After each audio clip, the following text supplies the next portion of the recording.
Nós vamos orar e os nossos pequeninos saem daqui a pouco, assim que a irmã que vai servi-los sairão daqui a pouco, mas nós vamos ler a passagem bíblica juntos, que hoje será o irmão Dário a expor. Vou convidá-lo para ele chegar até aqui à frente. Cantamos que o Espírito de Deus será derramado e então uma igreja forte será edificada, será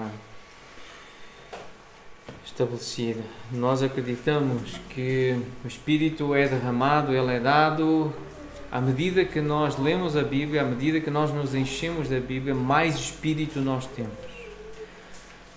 O Espírito é dado como um selo e como uma marca, como um sinal de propriedade, um penhor de que somos povo de Deus.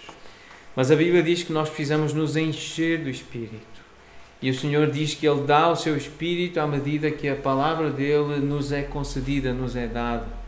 À medida que Deus fala connosco, à medida que a pregação da fé, a pregação da palavra chega aos nossos ouvidos, nós recebemos mais do Espírito Santo. E é assim que Ele derrama o seu Espírito, é assim que Ele faz coisas novas, é assim que Ele mostra aquilo que precisa ser mudado em nós, é assim que Ele edifica uma igreja, baseada em Cristo e no ensino de Jesus. Então é isso que nós queremos agora, nesta manhã, mais do Espírito Santo, portanto mais da palavra do Senhor. E vamos orar pedindo que o Senhor use o Dário e também as crianças que recebam mais do Senhor ao ver-nos adorar, ler a palavra. Então será lida a passagem bíblica e os nossos pequeninos ficam connosco e depois poderão ir para aquela salinha com a irmã Bruna que já chegou. Vamos então orar. Deus, obrigado pela oportunidade de estarmos congregados, reunidos, termos meios, recursos para chegar até este lugar e levar também o que se passa aqui a casas de irmãos que não podem estar aqui, mas que desejam estar em comunhão connosco nesta hora e ouvir aquilo que Tu tens para nos dar por meio da revelação da Tua Palavra, da ministração da Tua Palavra. Agradecemos-Te pela forma como Tu inspiraste e nos deste o texto sagrado. E a nossa expectativa, Senhor, ouvir-Te falar, são as coisas novas, grandes, boas que Tu queres fazer no nosso meio, à medida que nós lemos e entendemos a Tua vontade e a Tua palavra revelada. Pedimos que abençoes e uses o nosso irmão Dário e que fales com cada um de nós, também com as nossas crianças. Nós pedimos a Tua bênção para as nossas famílias, para os nossos queridos. Em nome de Jesus nós oramos. Amém. Amém.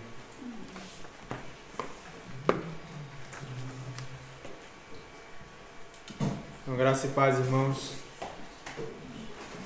Vamos abrir em Efésios, capítulo 4.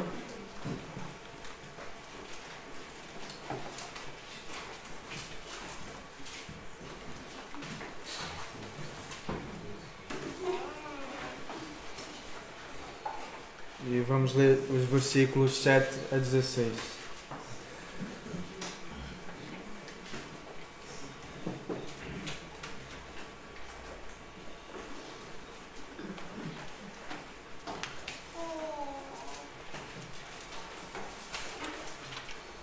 Efésios 4, 7 a 16.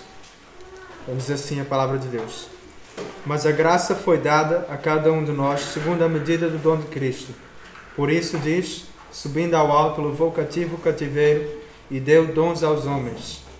Ora isto, ele subiu, que é, senão que também antes tinha descido às partes mais baixas da terra. Aquele que desceu é também o mesmo que subiu acima de todos os céus, para cumprir todas as coisas. E ele mesmo deu uns para apóstolos, outros para profetas, e outros para evangelistas, e outros para pastores e doutores, querendo o aperfeiçoamento dos santos para a obra do ministério, para a edificação do corpo de Cristo, até que todos cheguemos à unidade da fé e ao conhecimento do Filho de Deus, ao homem perfeito, à medida da estatura completa de Cristo, para que não sejamos mais meninos inconstantes, levados em roda por todo o vento de doutrina, pelo engano dos homens que com astúcia enganam fraudulosamente. Antes, seguindo a verdade em amor, cresçamos em tudo naquele que é a cabeça, Cristo, do qual todo o corpo, bem ajustado e ligado pelo auxílio de todas as juntas, segundo a justa cooperação de cada parte, faz o aumento do corpo para a sua edificação em amor. Okay. As crianças podem ir agora?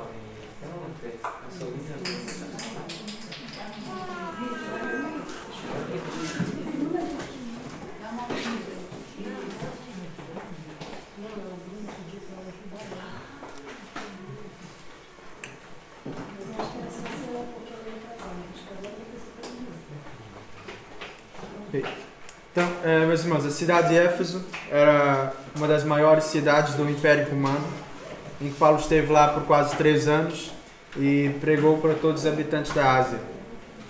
Por ser uma cidade tão grande, havia ali uma grande diversidade de povos, de judeus, de gentios, gregos.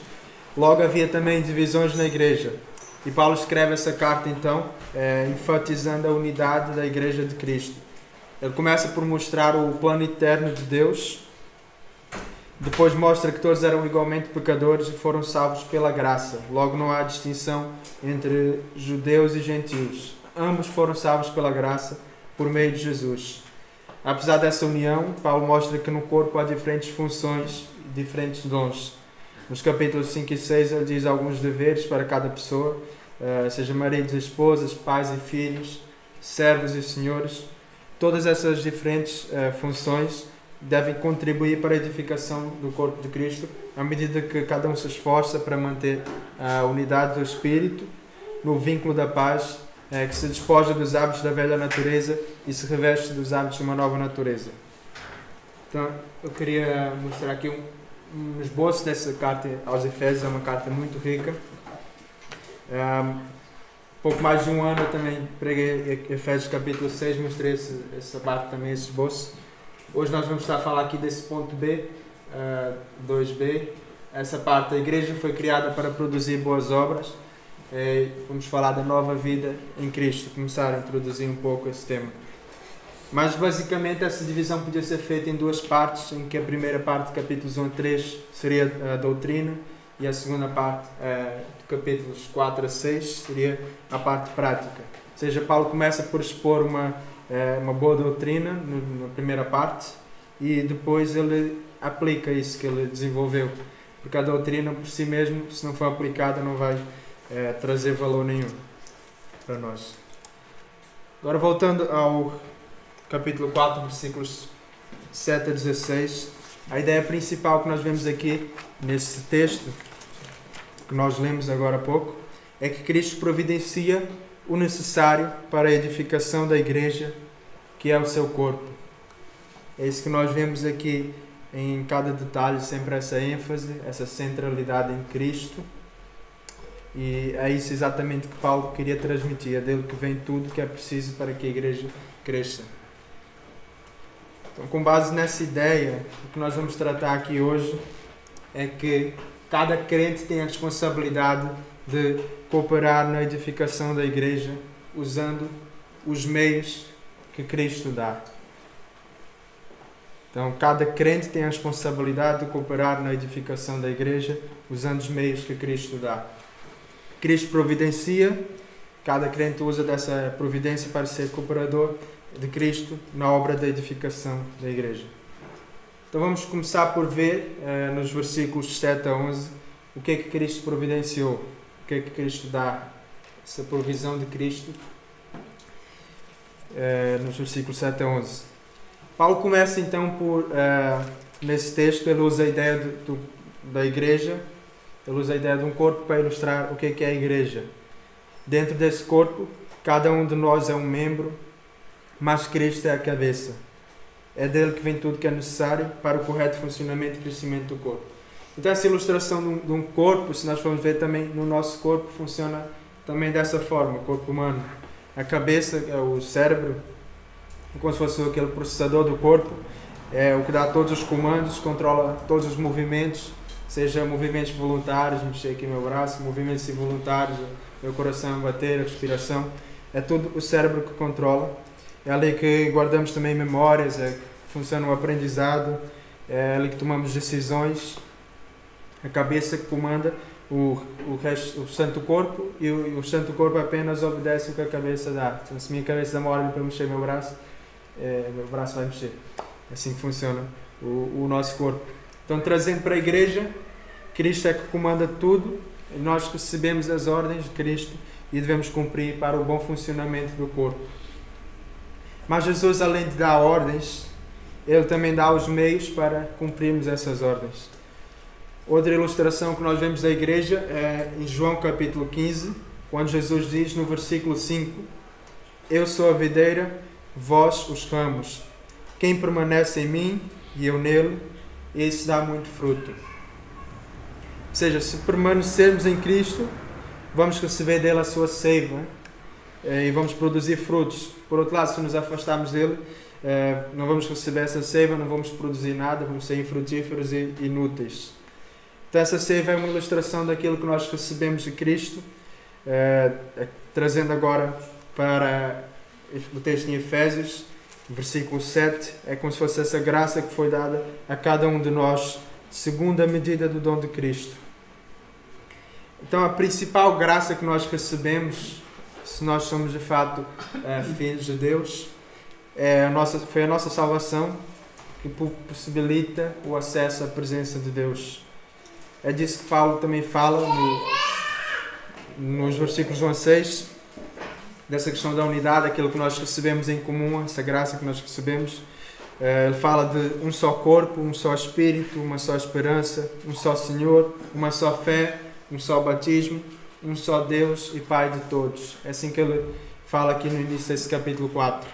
Mas agora no versículo 7, eu começo aqui nessa tradução que eu uso, é um mas, que também pode dar uma ideia de continuidade no original, algumas traduções dizem e, uma continuidade, a continuar. Ou seja, temos tudo isso em comum, mas Cristo concede uma medida diferente da sua graça a cada um, através de diferentes dons, que são... O que são dons? Na verdade, a palavra dons é uma palavra que nada mais é do que um presente, como se fosse isso. Às vezes em português pode perder um pouco o sentido da palavra, mas é presente. Em inglês eles usam gift.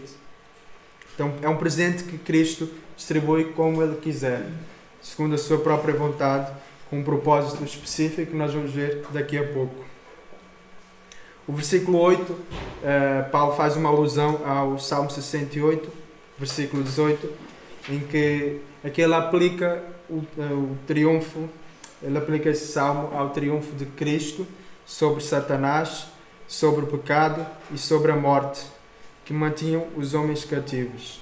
Vou ler outra vez o versículo 8, diz assim: Por isso diz, subindo ao alto, levou o cativo o cativeiro e deu dons aos homens. Então, essa ideia, levou o cativo o cativeiro, é exatamente essa vitória de Cristo sobre aquilo que nos mantinha cativos. Então, quando ele passa pela cruz, quando ele ressuscita, Cristo subiu e foi exaltado acima de todos. E no seu triunfo, distribuiu presentes aos homens, como um comandante que retorna de uma vitória numa guerra. E que presentes serão esses, então? Em João capítulo 16, versículo 7, Jesus havia já prometido, quando ele estava na sua última conversa com os discípulos antes da sua morte, ele disse: Todavia digo-vos a verdade, que vos convém que eu vá, porque se eu não for, o Consolador não virá a vós. Mas quando eu for, vou-lo enviarei. Então Jesus promete aqui que quando voltasse para o Pai, quando ele subisse, fosse exaltado, ele enviaria o Consolador, o Espírito Santo. E voltando aqui ao texto em Efésios, no versículo 10, Paulo diz aqui: Aquele que desceu é também o mesmo que subiu acima de todos os céus para cumprir todas as coisas. Então, uma referência clara aqui ao triunfo de Jesus, à exaltação de Jesus. E agora que ele subiu, ele cumpriu o que prometeu, ele derramou o Espírito Santo sobre aqueles que creem, sobre a igreja, e com isso também deu dons a todos aqueles que creem nele. O versículo 11 dá alguns exemplos desses dons que Jesus distribuiu à sua igreja. Não são todos os dons, aqui está a falar especialmente dons ligados à área de liderança da igreja, que nós já vamos ver um pouco mais. Falam aqui dos apóstolos e profetas, que foram fundamentais para lançar os alicerces da igreja com o seu testemunho, que eles foram testemunhos oculares de Cristo, com o seu ensino, com a doutrina que eles ensinavam, como nós vemos também Paulo a dizer aqui há 2 capítulos atrás, ele diz: edificados sobre o fundamento dos apóstolos e dos profetas, de que Jesus Cristo é a principal pedra de esquina. Então, essa doutrina, isso é a base da nossa igreja, tanto a nossa igreja aqui como qualquer igreja local que realmente siga Cristo. O ensino é o fundamento dos apóstolos e dos profetas. E onde é que esse fundamento está? Hoje já está registrado, já foi completo, nós temos a Bíblia completa aqui.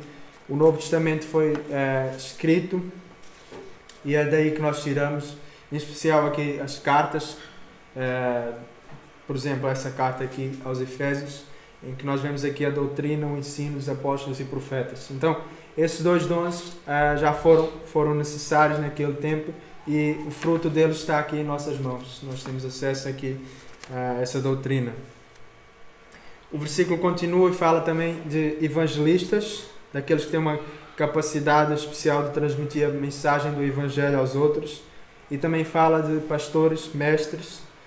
Alguns fazem essa divisão, pastores e mestres, ou professores, alguns trazem esse nome. Mas o original é como se fosse uma mesma função, pastores, mestres. Mas de qualquer forma são pessoas que têm essa função tanto de cuidar da igreja, um pastor ele cuida, como de ensinar a palavra, um mestre, no caso, um professor. O texto mostra claramente então que Jesus deu uns para apóstolos, outros para profetas e assim por diante. Isso não vem da própria pessoa e é importante nós entendermos isso, principalmente quando nós vemos a luz do que acontece hoje. Há muitas pessoas que se autodenominam apóstolos, autodenominam profetas, se autodenominam pastores até, quando na verdade isso vem de Jesus. E Jesus transmitiu essa autoridade à igreja. Então não é a pessoa que escolhe por si mesma, eu vou ser um apóstolo, eu vou ser um pastor. Pronto. É algo que Jesus dá, esse dom, dá essa função, e a pessoa deve obedecer a Cristo. Há vários outros dons que foram dados, como eu disse, essa lista não é extensiva, mas há outros textos bíblicos que falam de vários outros dons. Não vou estar a falar destes textos aqui, mas podem depois ler em casa, em especial se querem se aprofundar sobre este tema. Eu vou citar aqui 3 textos, depois podem anotar e ver com calma. É 1 Coríntios 12, Romanos 12, podem ler também o capítulo todo. 1 Pedro 4, também versículos 7 a 11, se não me engano. Mas podem ler também o capítulo todo para entender também o contexto em que é falado esse tema. Mas vamos ver agora o propósito de Cristo. Porque é que Cristo deu estes dons à igreja? Porque é que Ele deu dons diferentes a cada pessoa? Nos versículos 12 a 16, Jesus mostra claramente que propósito é esse. O versículo 12 começa por dizer: querendo o aperfeiçoamento dos santos para a obra do ministério, para a edificação do corpo de Cristo. Então, esses 4 dons em específico, em especial esses dons de liderança, de apóstolos, evangelistas, profetas, pastores, esses 4 dons descrevem pessoas que vão equipar os outros para que realizem sua parte no ministério. Paulo, por exemplo, Paulo era um apóstolo, ele tinha esse dom, esse chamado de Cristo para ser apóstolo, e ele tinha uma noção clara da sua responsabilidade de ensinar e incentivar esse aperfeiçoamento dos santos. Então, quando ele escreve aqui, ele não está a ser um hipócrita, ele está a falar de um tema geral que ele mesmo vivia, ele vivia para isso. Ele saía de cidade em cidade para pregar o Evangelho, para discipular, para estabelecer igrejas locais, para que esse propósito fosse atingido. Ele escolhia presbíteros, os pastores, para que ficassem na igreja, estabelecia essas igrejas, porque era exatamente nesse ambiente em que as pessoas seriam equipadas para a sua obra no ministério. E mesmo quando estava preso, Paulo não parou. Então era algo bem que estava mesmo no coração dele, que ele fazia, procurava cada oportunidade, não perdia tempo.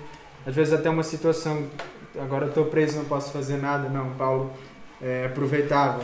E muitas dessas cartas aqui são frutos de sua prisão, quando ele esteve preso, incluindo essa carta aqui aos Efésios. Ele disse que estava preso, era prisioneiro de Jesus Cristo, no capítulo 3, versículo 1. Então ele estava preso, mas escreveu com esse mesmo propósito, para ensinar, para exortar, para corrigir a igreja. Então era algo que ele tinha uma noção clara e fazia com todo o empenho esse propósito.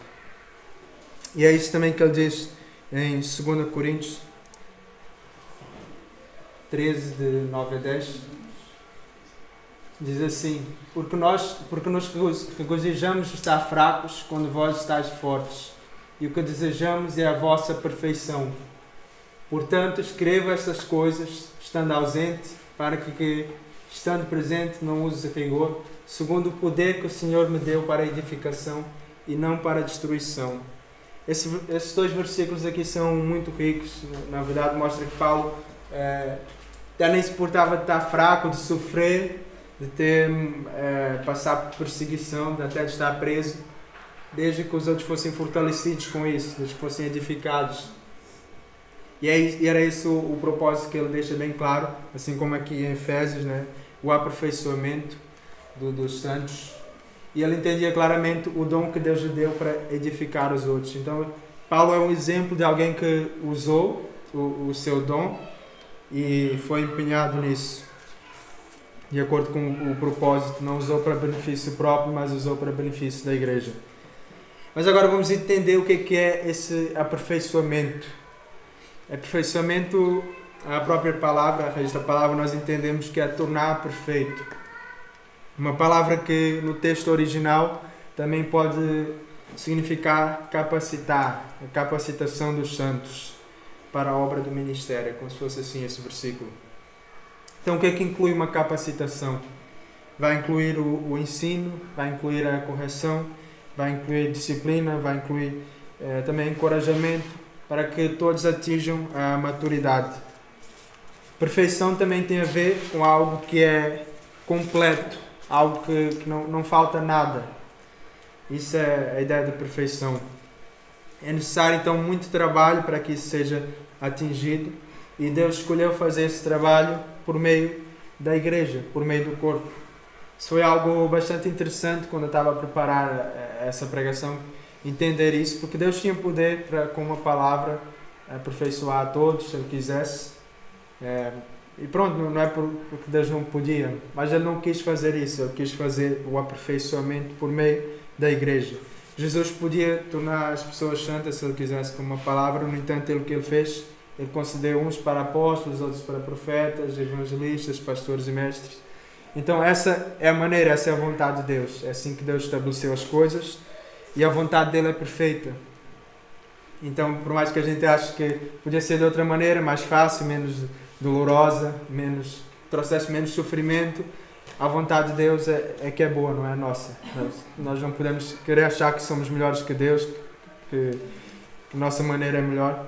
Então, o plano dele perfeito determina que os seus filhos devem seguir a igreja, devem fazer parte da igreja, devem na igreja ser edificados, na igreja ser aperfeiçoados, serem tornados completos, para que nada lhes falte. Então é através destes relacionamentos humanos, não é meramente eu e Deus sozinhos, e eu vou alcançar a perfeição dessa forma, não é assim. É claro que cada um de nós deve ter esse relacionamento com Deus em dias, mas se faltar essa parte da igreja, da comunhão dos santos, nós vamos estar incompletos, imperfeitos. Então Deus, por meio destes relacionamentos, deseja que a igreja atinja a perfeição, a plena unidade, como Jesus orou também em João 17, 21, para que todos sejam um, como tu, ó Pai, o és em mim e eu em ti, que também eles sejam um em nós, para que o mundo creia que tu me enviaste. Então a perfeição, no fundo, é isso a perfeição, para que todos sejam um. Então eu não posso ser um se eu estou sozinho com outra pessoa. Não posso ser um com outra pessoa se eu estou sozinho, né? No fundo é isso. Então, essa no fundo é também, continuando o versículo 12, querendo o aperfeiçoamento dos santos para a obra do ministério, para a edificação do corpo de Cristo. Então, que obra do ministério é essa? Que é isso? A obra do ministério é a edificação do corpo de Cristo. E agora, o que seria essa edificação? Paulo aqui usa já uma outra figura. Nós falamos aqui da figura do corpo, nós falamos da figura também da videira, e aqui uma figura de um edifício também, como se fosse um templo, alguma coisa assim. E a palavra edificação, nós usamos tantas vezes, às vezes sem aperceber-se do que se trata, mas a edificação é construir o edifício. É como se fosse isso, é um edifício que vai sendo construído. E a ideia aqui da igreja é exatamente essa. Nós estamos a ser edificados para a habitação de Deus no Espírito, conforme Jesus orou no texto que eu citei. essa ideia da unidade, em que Deus vai habitar conosco, nós vamos ser um com Deus, a igreja unida. Então é aí que Deus vai habitar, nessa unidade. Mas também, mais atrás, em continuação daquele versículo, Efésios 2:20, Paulo continua aqui no versículo 21-22, no qual todo o edifício bem ajustado cresce para templo santo no Senhor, no qual também vós juntamente sois edificados para a morada de Deus em Espírito.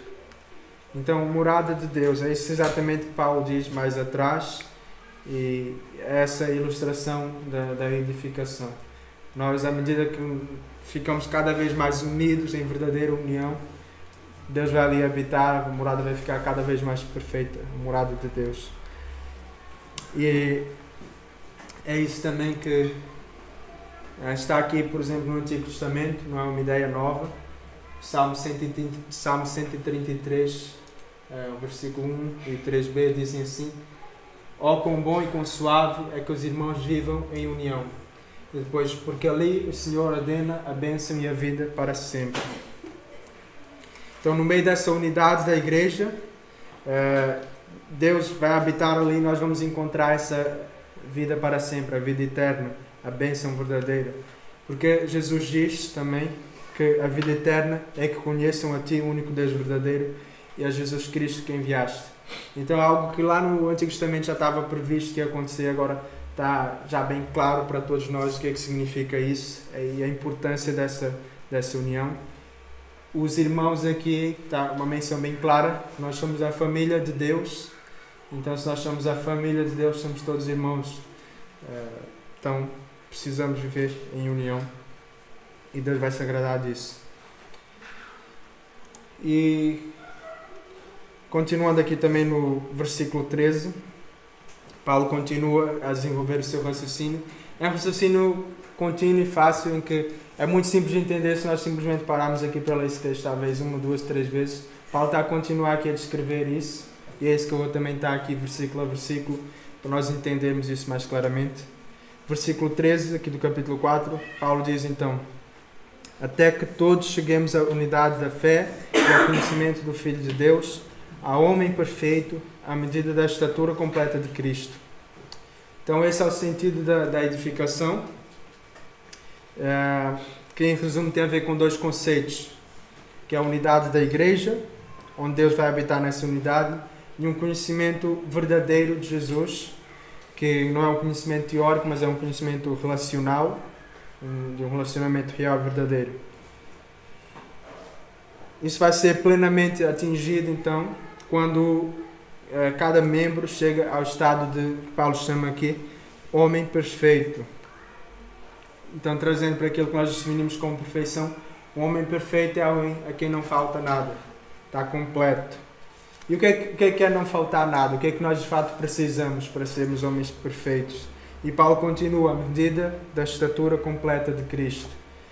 Então, no fundo, é como ele também diz em Gálatas, para que nós possamos dizer sem mentir: já não sou eu quem vivo, mas Cristo vive em mim. Então isso é um homem perfeito, é alguém que não é ele que vive, é Cristo. Cristo preencheu completamente, não falta nada, não há nenhuma área da vida em que Cristo não seja o Senhor, em que Cristo não domine completamente.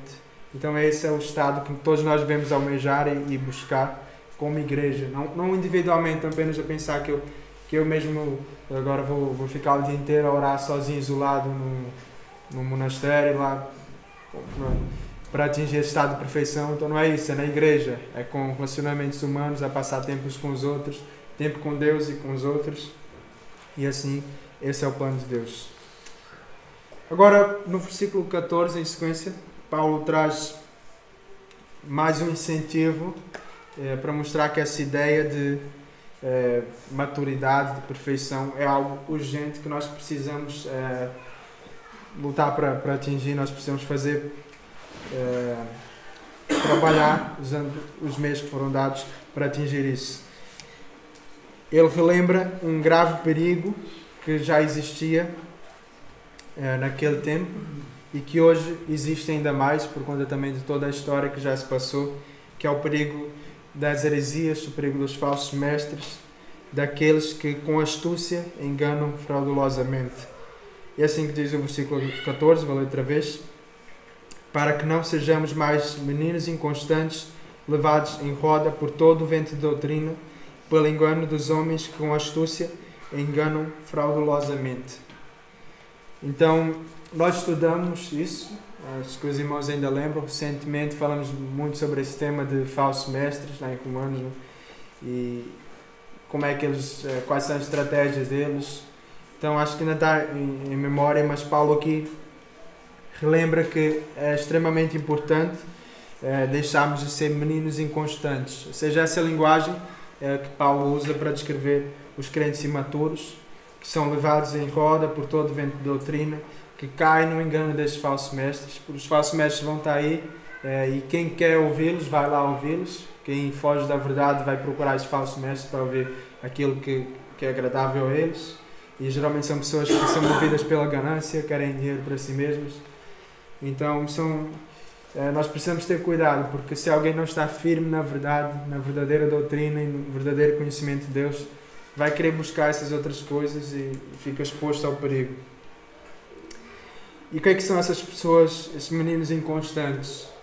Às vezes podem ser pessoas que Paulo usa aqui essa expressão, levados em roda.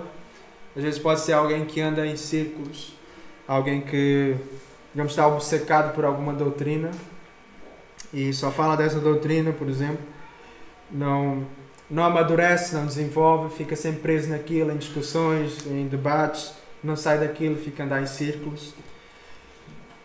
Quando na verdade a Bíblia exorta para que nós possamos correr com os olhos fixos em Jesus, correr para o nosso alvo, correr para aquilo que está proposto. E essa ilustração de correr é exatamente isso, amadurecer, dar um próximo passo na nossa vida com Deus, na nossa vida aqui na Terra. Em vez de ficar a andar em círculos naquela mesma coisa, precisamos crescer em unidade, crescer no conhecimento de Deus. Se Jesus diz que a vida eterna é que conheçam a Deus, então nunca vou chegar ao ponto de dizer que eu conheço a Deus o suficiente nessa vida, quanto mais na vida eterna. Na vida eterna eu vou estar sempre a conhecer a Deus cada vez mais. Então não é algo que a gente tem que ficar parado, mas é algo que eu devo cada dia mais conhecer a Deus.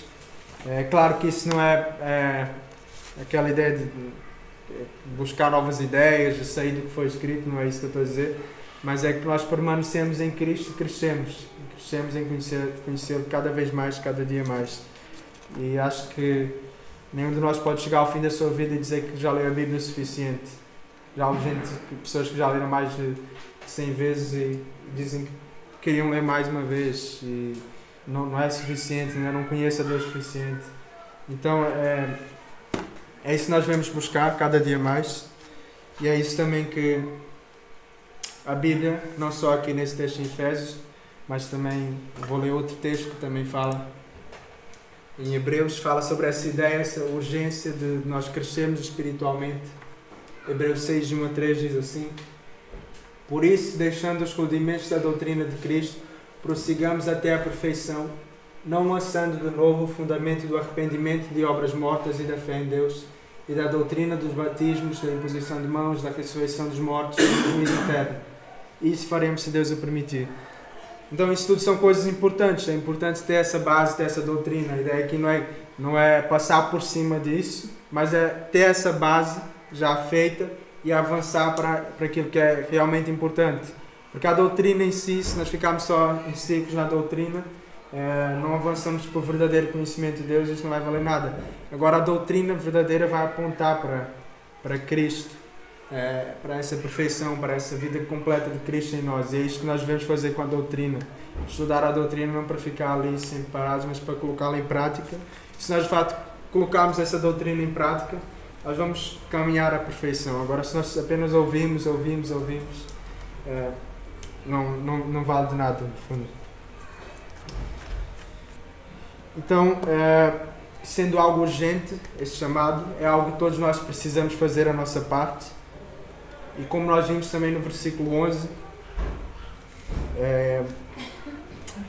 o versículo 11 fala deste dom de liderança. Este trabalho não é apenas dos pastores, nós vimos que o trabalho dos pastores é equipar, capacitar cada um dos membros, para que todos sejam ativos e funcionais. Então é isso que os pastores fazem, é capacitar os outros. Então não é eles que vão fazer a obra do ministério sozinhos, eles capacitam para que cada um faça a sua parte, para que cada um descubra o seu dom, cada um descubra onde pode servir, cada um sirva fielmente como membro desse corpo.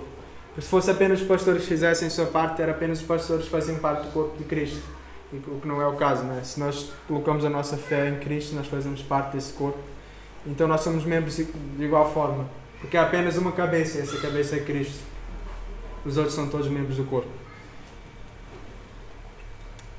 Então, é assim que Paulo também continua, nos versículos 15 e 16, que dizem assim: antes, seguindo a verdade em amor, cresçamos em tudo naquele que é a cabeça, Cristo, do qual todo o corpo bem ajustado, ligado pelo auxílio de todas as juntas, segundo a justa operação de cada parte, faz o aumento do corpo para a sua edificação em amor.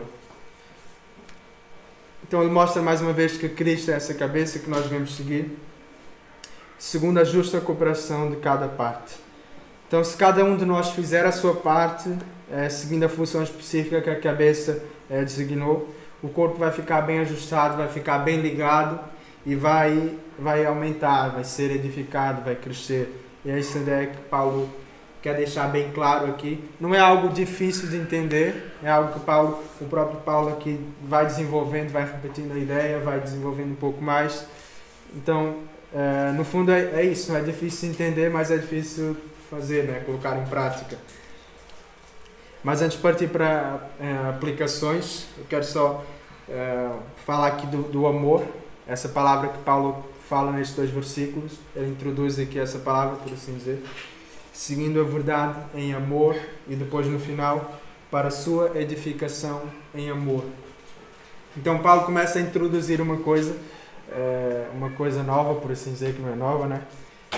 Mas que num texto também em Colossenses 3,14 ele fala, e sobre tudo isto revesti-vos de amor, que é o vínculo da perfeição. O que é o vínculo? Não é? Essa palavra vínculo no fundo é aquilo que une. Então o amor aqui, implicitamente, Paulo quer dizer que o amor é como se fossem essas juntas no corpo que ligam um membro ao outro e que faz parte, não é? Ele diz, do qual todo o corpo bem ajustado, ligado pelo auxílio de todas as juntas, segundo a justa cooperação de cada parte, faz o aumento do corpo para a sua edificação no amor. Então o amor junta, nos liga uns aos outros, é por meio do amor que nós atingimos a perfeição. É por meio do amor que nós atingimos a unidade, a paz com Deus e com os outros. E é por meio do amor que vamos ter essa mútua cooperação. Então, por outras palavras, sem esse amor, e o amor é aquele ágape, é o amor que vem de Deus, sem esse amor a igreja não vai ser edificada, e sem esse amor a igreja nem sequer vai ser igreja. Então, é extremamente importante. Então, partindo agora para aplicações práticas, eu vou começar aqui dessa parte final, exatamente do amor, porque o amor, de tudo que foi falado aqui, o amor é o mais importante, porque esse, no fundo, é o principal mandamento, em que foi falado: ama a Deus e ama o teu próximo. O que Jesus disse, desenvolver um pouco mais, né? Mas em resumo é isso: amar a Deus e amar o próximo.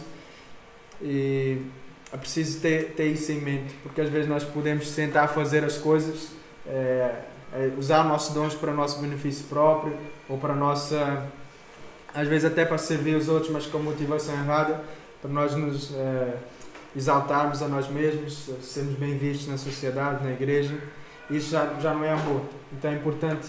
Paulo fala num dos textos aqui que eu acredito que é a descrição mais detalhada que nós temos na Bíblia sobre o amor, 1 Coríntios 13, um texto bastante conhecido. Paulo introduz ali, falar que se eu não tenho amor, de nada vale. Ainda que eu dê a minha vida, até se eu não tiver amor, de nada vale.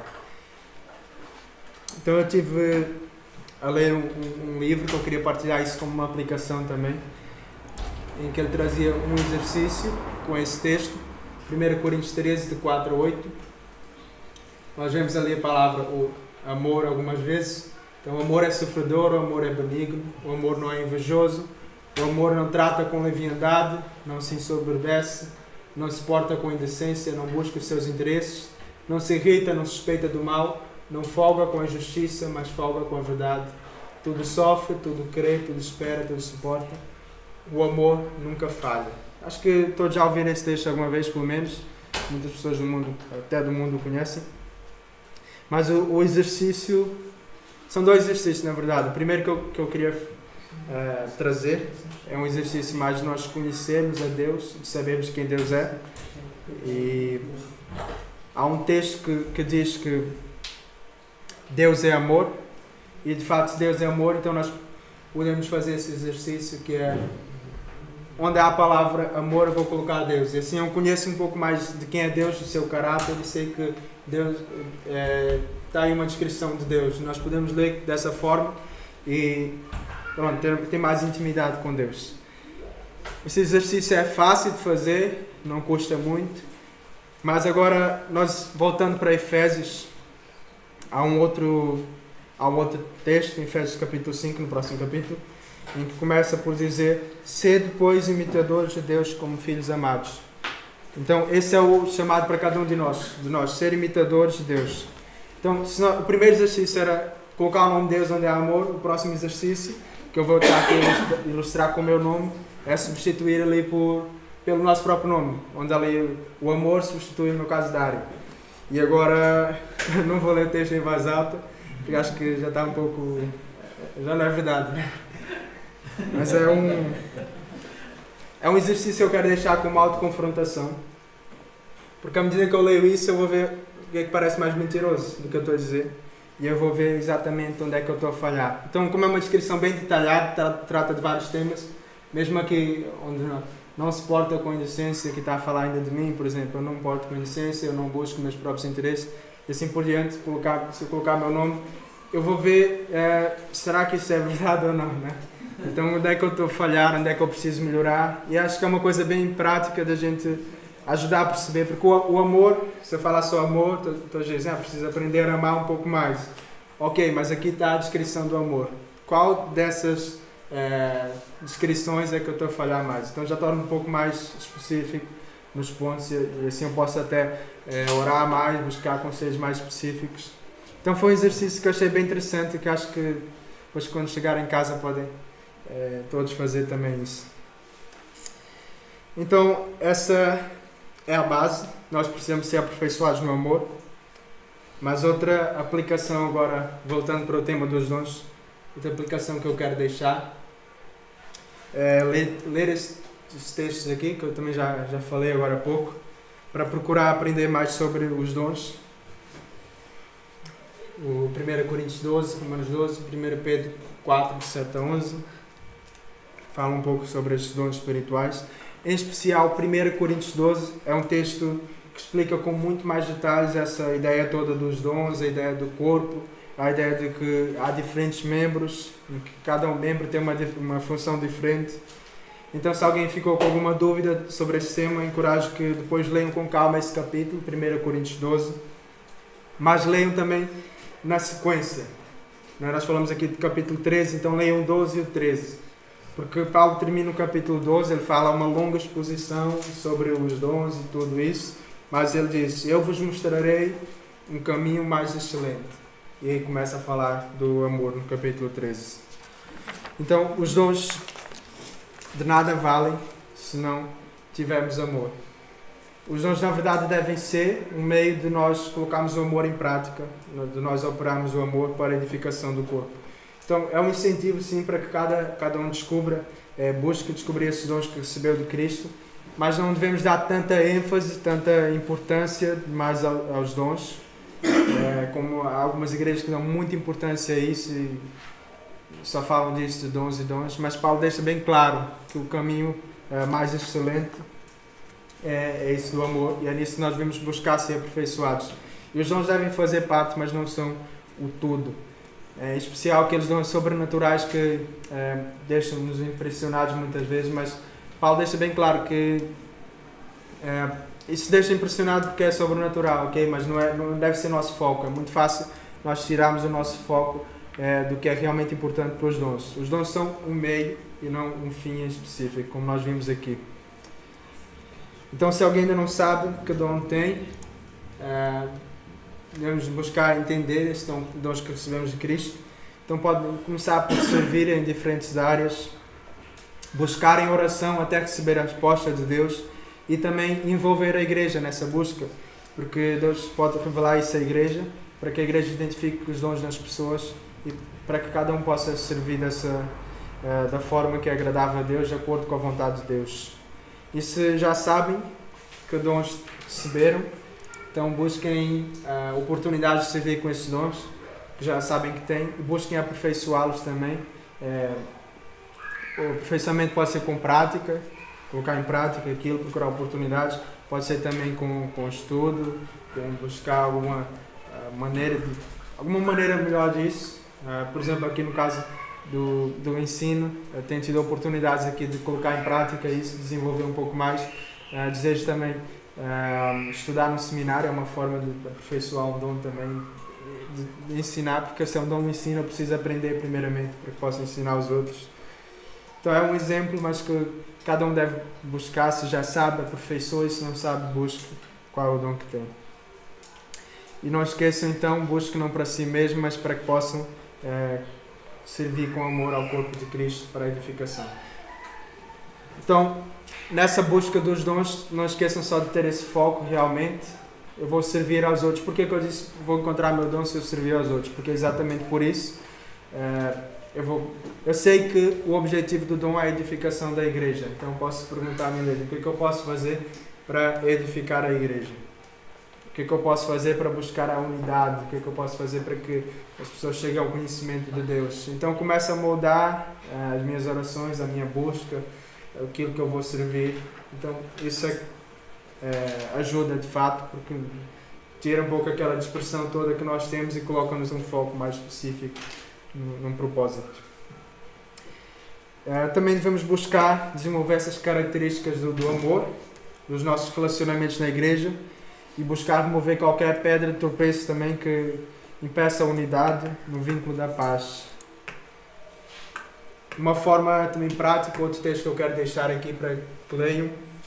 Nós vemos aqui esse pequeno trecho do capítulo 4 de Efésios, mas essa parte de 4 a 6 é uma parte bem prática, muito aplicativa, porque aqui Paulo desenvolve muitas maneiras desenvolve o que é que ele está a dizer aqui, o que é a edificação do corpo, o que é o crescimento do corpo.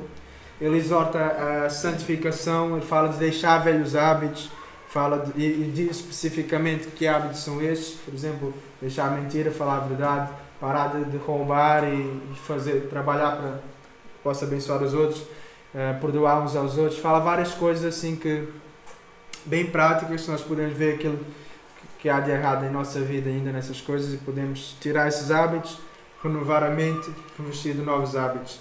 Fala também de implicações desse amor, dessa edificação, dessa unidade do corpo. Fala dessas implicações na nossa casa, no nosso lar. Fala de maridos e esposas, fala de filhos e pais. Fala também na sociedade, implicações sociais. E por fim, fala da arma que nós temos, fala da batalha espiritual, fala da importância da oração, daquela armadura de Deus, de vestir-nos de Jesus, que foi o que eu trouxe no ano passado, essa pregação. Então depois leiam, procurem também livros sobre esse tema, porque isso é realmente bem prático para todos nós sabemos o que é a edificação da igreja na prática. E por fim também quero incentivar que sejamos intencionais nas nossas conversas e relacionamentos. Então, se nós sabemos que é urgente que cada um, não eu sozinho apenas, mas que cada um chegue à maturidade, à perfeição, esse senso de urgência deve moldar os nossos comportamentos pessoais, obviamente, mas também deve moldar as nossas conversas, os nossos relacionamentos com os outros.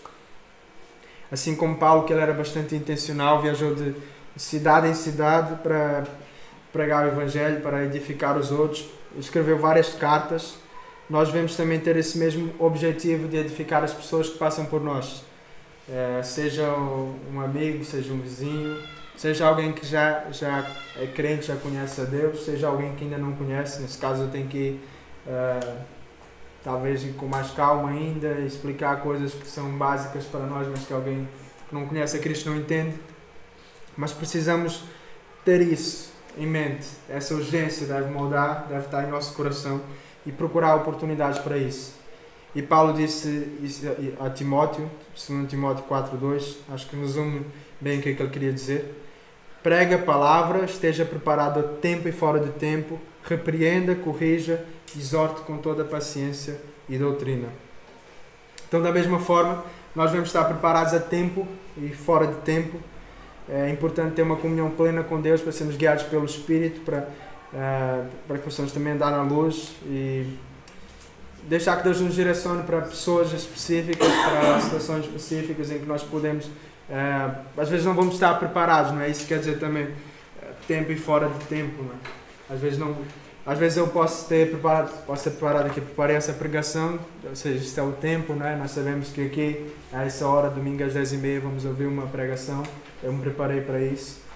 Mas imagina que agora eu saio na rua, me cruzo com alguém que eu não estava à espera e começo a conversar e de repente é uma oportunidade, é fora de tempo, por assim dizer, mas eu tenho que estar preparado ali, de acordo com as necessidades dos ouvintes, para trazer uma palavra, para trazer uma edificação, para trazer o Evangelho.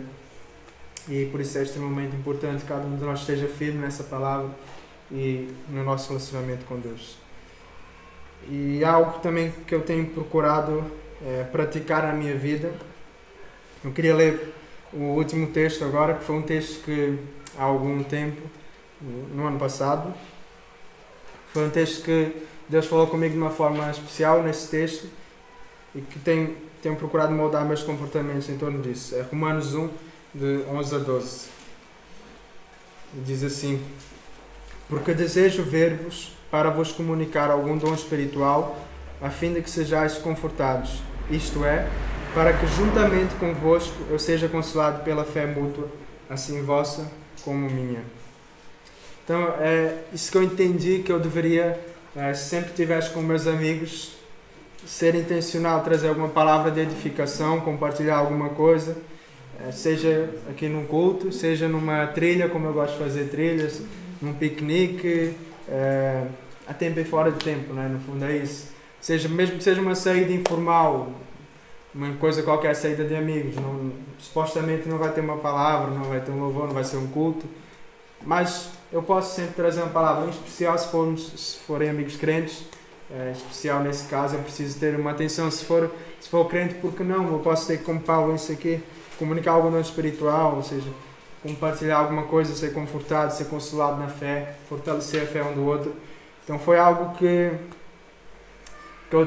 eu tenho em mente desde esse tempo e que eu tive várias oportunidades também de colocar isso em prática. Eu falhei algumas vezes que eu olhei para trás e vi que eu perdi a oportunidade de poder ter falado, não falei, às vezes porque não veio a ocasião de forma natural, mas que é algo que tenho procurado moldar a minha mente nisso. Eu preciso ser intencional. Muitas vezes a palavra, não é porque dois crentes se reúnem que a palavra vai surgir de forma natural. Deveria ser, infelizmente não é, já tenho percebido isso, mas se eu for esperar sempre a iniciativa do outro, às vezes vou perder meu tempo todo e chego lá frustrado. Já aconteceu vezes assim, chego no final do dia, no final do encontro de amigos, frustrado porque estava à espera que surgisse alguma coisa, não surgiu nada.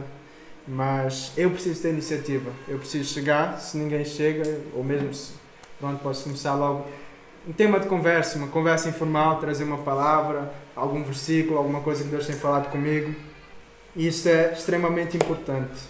E essa experiência de Paulo, acho que é algo que nós devemos ter em nosso coração. Eu já passei algumas vezes por isso, e realmente de ter um desejo ardente de estar com um amigo meu, mais para poder trazer uma palavra do que pela diversão em si. Então isso é algo bom assim que quero compartilhar como um testemunho de incentivo que Deus tem feito em minha vida, mas cada um também tem isso, né? De arder no coração esse desejo de trazer edificação para os outros, mais do que diversão, mais do que coisas. E essas coisas podem ser meios, né? Às vezes pode ser uma saída, uma coisa que a gente gosta, jogar uma bola, fazer trilha no meu caso, ou ir à praia, alguma coisa. mas ter essa intenção, levar a palavra para a pessoa. E se for descrente, levamos claramente ali o Evangelho, sempre tocar nesse ponto, nos fazer disponíveis ali para conversar também. E se for crente, levamos o Evangelho à mesma também, porque o Evangelho é para todos nós, né? O poder para a salvação, para a santificação. Então, é com essa exortação que eu quero terminar. Sejamos intencionais em nossos relacionamentos, sabendo dessa urgência, ainda mais com esse contexto que nós todos vivemos, do engano, da mentira, do mundo. Precisamos exortar uns aos outros, animar uns aos outros, não deixar que ninguém seja endurecido pelo engano do pecado. Então vamos orar. Concluir. Senhor nosso Deus, obrigado, Pai, pelo tempo aqui que tivemos com a Tua Palavra, poder estar aqui e transmitir aquilo que o Senhor tem me ensinado também, apesar das minhas falhas, Deus. Obrigado por poder estar a aprender aqui, Pai, pelo tempo que eu tive a preparar essa mensagem, pelo tempo que tens me confrontado também a mim. E obrigado pelos irmãos também que têm ouvido essa palavra, Senhor Deus. Ajuda-nos a colocar isso em prática, Pai, dá-nos graça para buscarmos a edificação do corpo. Não vivemos mais para nós mesmos, mas vivemos em amor, Pai, buscando os interesses dos outros, Pai, buscando o Teu interesse em primeiro lugar, buscando ser aperfeiçoados em cada uma dessas características, Pai, para que podamos ser verdadeiramente Teus imitadores, Pai, e que Tu possas habitar nessa igreja, Pai, que essa igreja seja edificada como uma verdadeira habitação Tua, Pai, que Tua presença seja sentida em nosso meio, Deus. É isso que eu peço, Pai, em nome de Jesus. Amém. Amém.